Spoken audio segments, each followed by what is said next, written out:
April 11th, 1951, 1 a.m., Tokyo. A single sentence arrives in a quiet office overlooking the ruins of an empire. You are relieved of all commands. Douglas MacArthur, conqueror of Japan, hero of the Pacific War, the most famous general in America, had just been fired in the middle of a war, not for losing, but for wanting to win too much. The decision would trigger riots, impeachment threats, and the greatest political backlash in modern U.S. history. And yet, it may have saved the world from nuclear war. MacArthur was born into command. The son of a Civil War hero, he was raised to believe greatness was his destiny. At West Point, he graduated first in his class.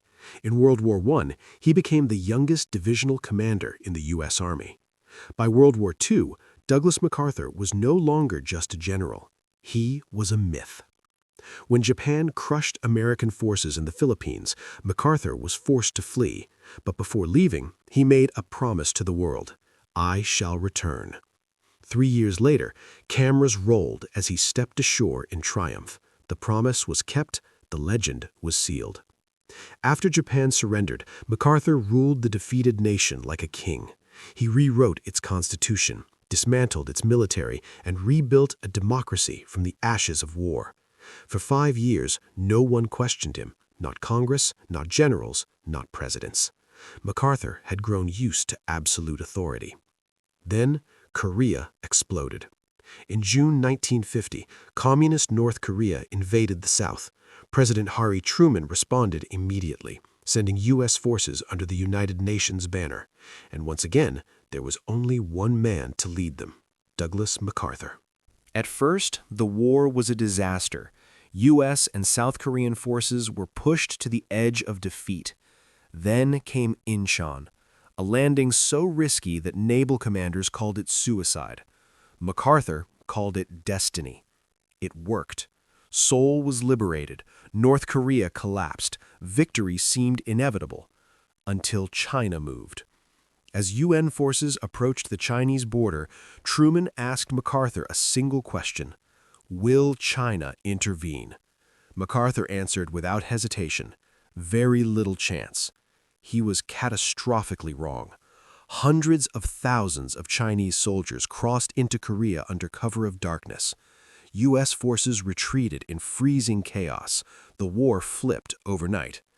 MacArthur blamed Washington. He demanded escalation. He wanted to bomb China, blockade its coast, use nuclear weapons if necessary. Truman said no. The risk was too great. China was allied with the Soviet Union. One strike could trigger World War III. MacArthur refused to accept the answer. He went public. He criticized U.S. policy, defied direct orders, and wrote directly to Congress arguing that the president was wrong. One sentence sealed his fate: there is no substitute for victory. It was insubordination wrapped in patriotism. Truman faced an impossible choice: fire America's greatest hero or surrender civilian control of the military. On April 11, 1951, he chose the Constitution. MacArthur was relieved of command. America exploded.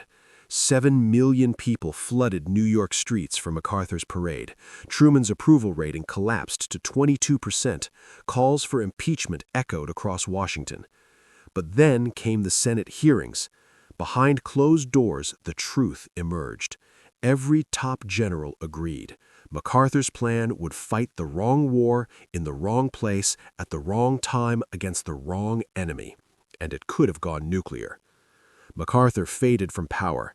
He lived another 13 years, honored, remembered, but never trusted again. Truman returned home quietly, branded a failure.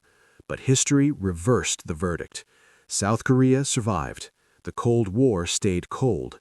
Democracy held. Firing MacArthur preserved a principle older than any general. In America, the military serves the people, not the other way around. That night in Tokyo, Douglas MacArthur believed he had been betrayed. History tells a different story. The hero was wrong. The unpopular president was right. And the world did not burn.